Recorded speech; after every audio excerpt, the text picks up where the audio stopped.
Today's reflection leads up to World Mental Health Day on the 10th of October.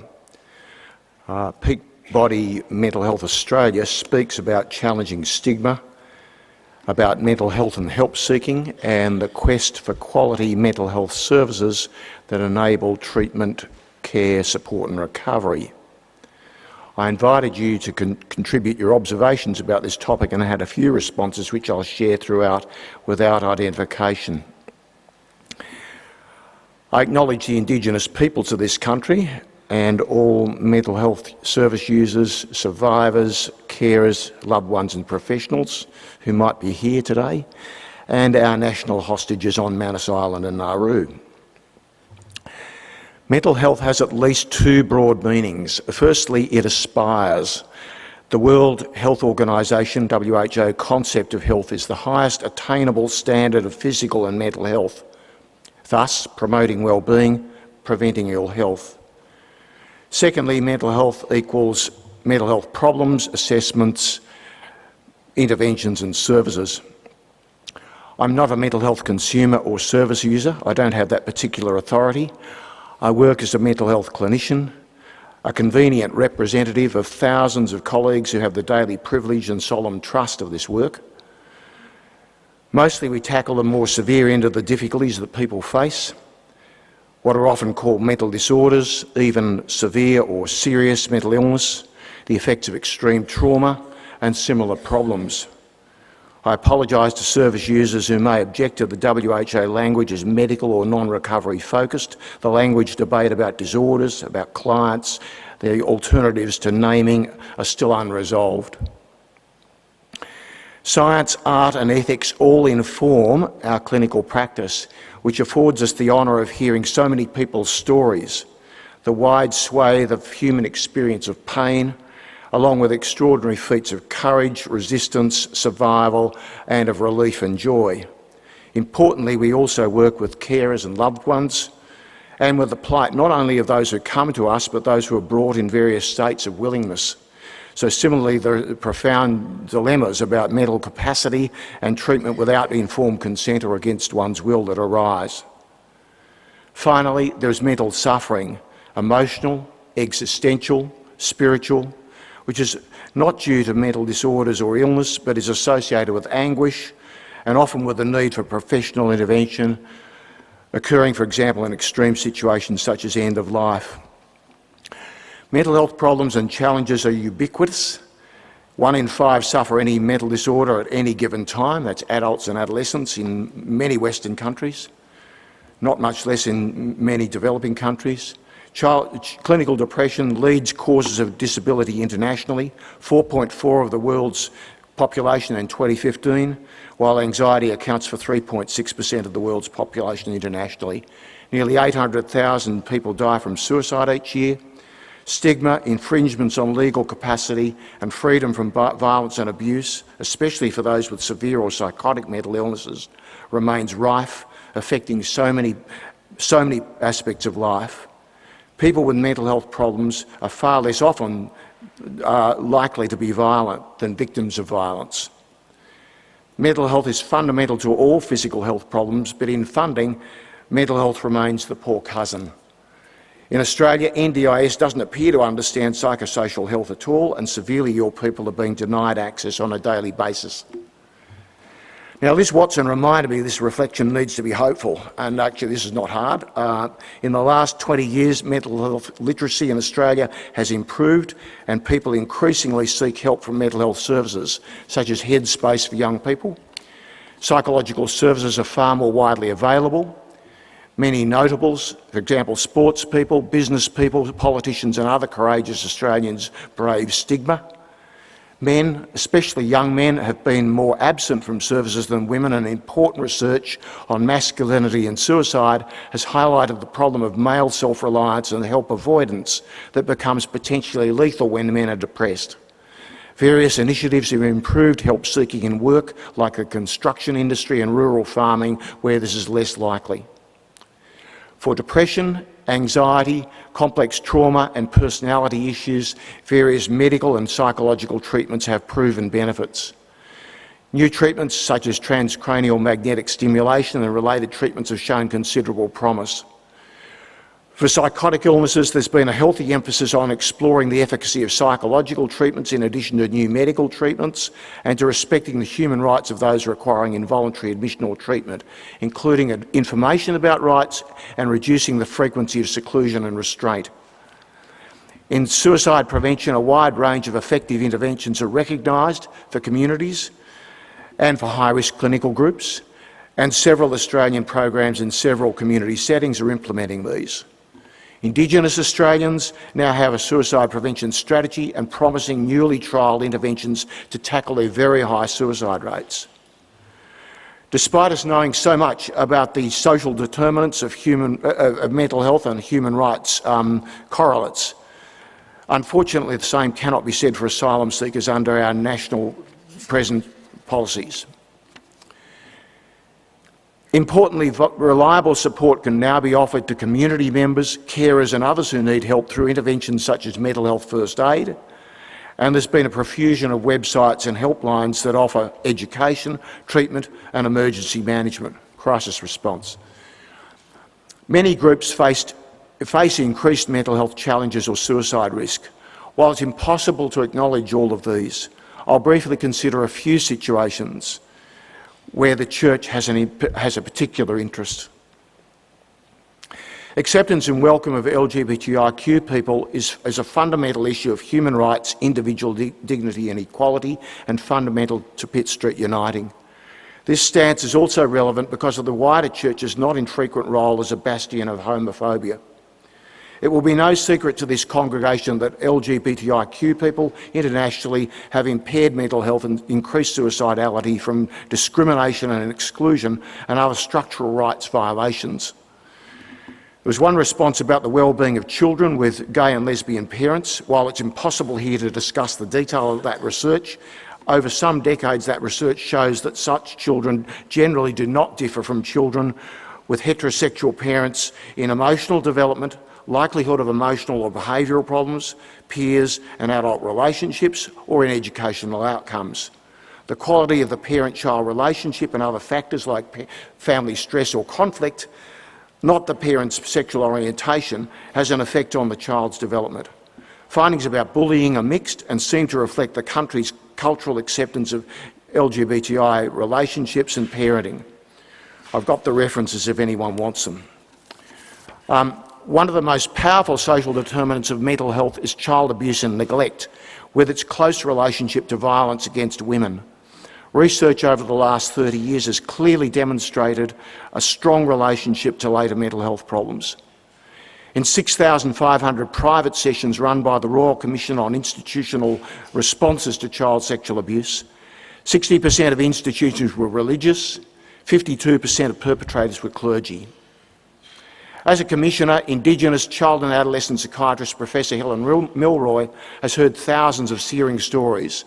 The invisible lifetime war of victims where no one sees the scars, impacts on physical and mental health across generations, later life recurrence of traumatic memories affecting enduring suicide risk and inability to accept care, inability to experience joy and love and peace because feelings of threat remain, removal of Aboriginal children, including wholesale communities removed into institutions, effects on men unable to reach out for help, unknowing how to parent or to attach to their children, and the absence of programs that help them with this.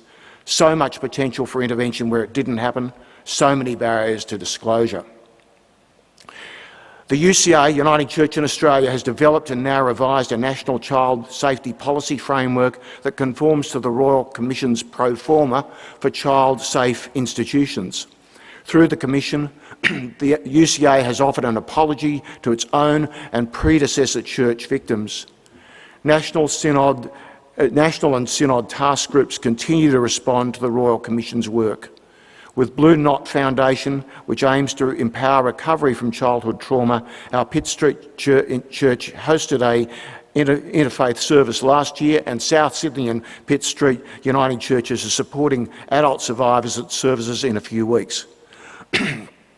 Professor Milroy's challenge to her psychiatric audience, and also to us, is to change how we act, listening carefully, not shutting people down with too many structured questions. This is likewise important generally in working with suicidal people. Being alert for clients' resilience and strengths and the costs of those. Being thankful and grateful to them for what they share. There are forms of therapy that may be relevant, for example, trauma-focused cognitive behavioural therapy, dialectical behaviour therapy, but no short-term program is going to suffice. We have to be here for the long haul. Aged care facilities have rightly come under the microscope in recent times, and many aged care facilities are church-based. My 93-year-old father-in-law's entry to a Baptist nursing home for high care dementia has led to some comic encounters, such as the woman pointing at me as I was leaving who cried out loudly, "Nurse, nurse, watch him, he's escaping." However, there have also been some, I could give you a few more stories like that, but I won't, I'll refrain.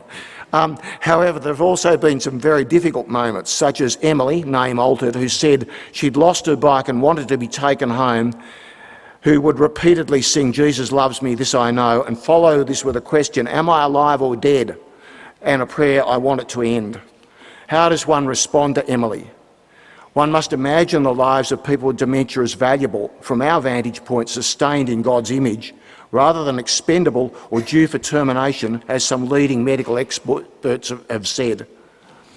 Assisted suicide or euthanasia for terminal illness or intolerable suffering are already available in some Western societies, and plans for some Australian jurisdictions to introduce assisted suicide are significantly advanced.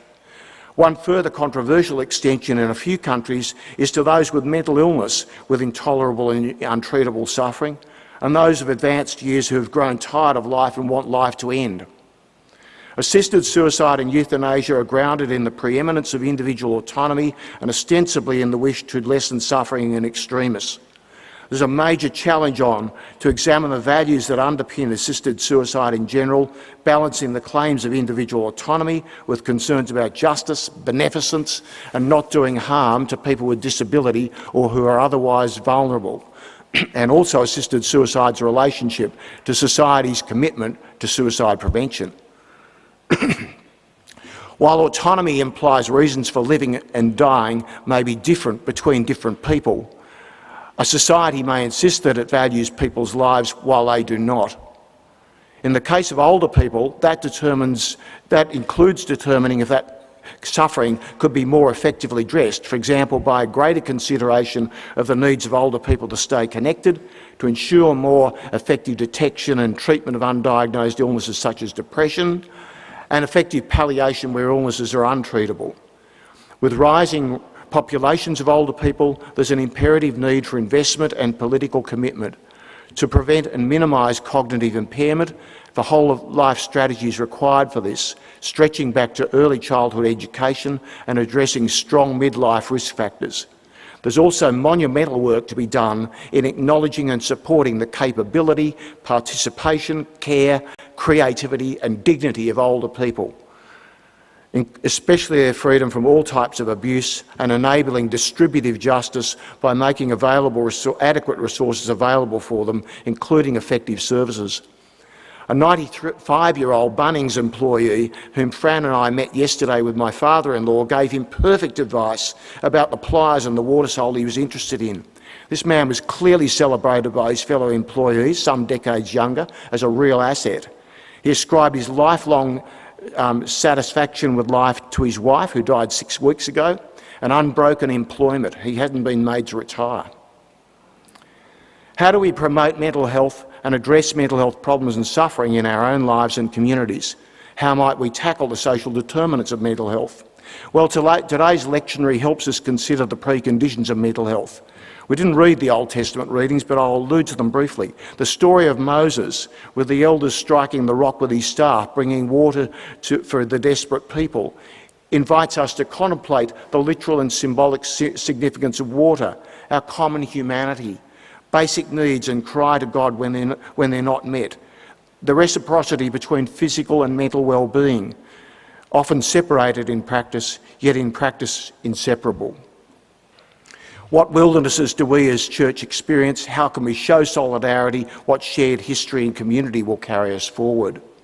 In the Philippians reading about Jesus' obedience to death, we find humility and non-attachment to the pursuit of self-fulfillment, status and wealth. What attachments cause mental suffering might we empty ourselves of in order to engage in stewardship and radical charity? Jesus, in overturning the temple economy in the Roman client state of Israel, healing marginal, blind and lame people, and in the parable of the two sons we heard today, inverts the order of values that produces poverty and hunger, discrimination and oppression. In the alternate Old Testament reading from Ezekiel 18 from the Babylonian exile, the people recite a proverb that casts them as intergenerational victims, and that passage addresses cultural and traditional legacies, scripts, beliefs, practices that prevent us from being truly human and compassionate with ourselves and each other. We're all invited to work in the vineyard, but why don't we accept the invitation to life and accept or seek help? Sometimes we don't even get to first base. In some cultural settings, there's no language around mental health for us to recognise our need. Maybe in the church or the arena of mental health, the word doesn't challenge oppressive structures. Some people can't work in the vineyard because they've been so injured by their life experiences. They'll have obstacles that require sensitivity and discernment.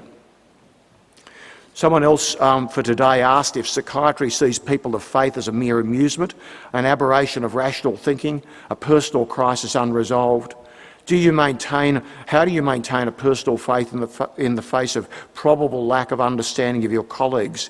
Where does spirituality fit with psychiatry? Psychiatrists are taught about cultural diversity and respect. However, religious barriers to mental health care may operate for clients, for psychiatrists and for clergy or faith-based services. For example, psychiatrists may be less spiritual or religious than their clients. I speak infrequently about being Christian to clients and colleagues, but I don't conceal it either. I give talks to colleagues and medical students which address or include materials about religion and spirituality. I always make a point of asking my clients about their spiritual and religious beliefs, and if they respond in the affirmative, I engage them in a discussion which follows through on how these beliefs or practices support them or otherwise. That includes philosophical beliefs as well. Without minimising potential negative relationships, a huge body of evidence exists about the positive impacts of spiritual religious practice on physical and mental health. Evidence exists for many practices that support our quest to remediate anxiety and depression. For example, regular exercise and physical activity, regular meditation, mindfulness and practices like yoga, prayer that sees God as benevolent and engages in giving and receiving help from others. There are actually forms of cognitive behavioural therapy that have been adapted for practitioners of different religious traditions. And the practice of gratitude is helpful. I fan my toes as I remember to smile. I give the last word to the person who said to me that Christ being with us is more important than the intellectual formulations when the chips are down. Knowing how to hear what God might be saying to us, whether what we're doing is helpful or not, often depends on just having someone there and being taught and cultivating the skills to be alongside each other. I'd like to conclude this by us reflecting for 30 seconds on the things for which we're grateful.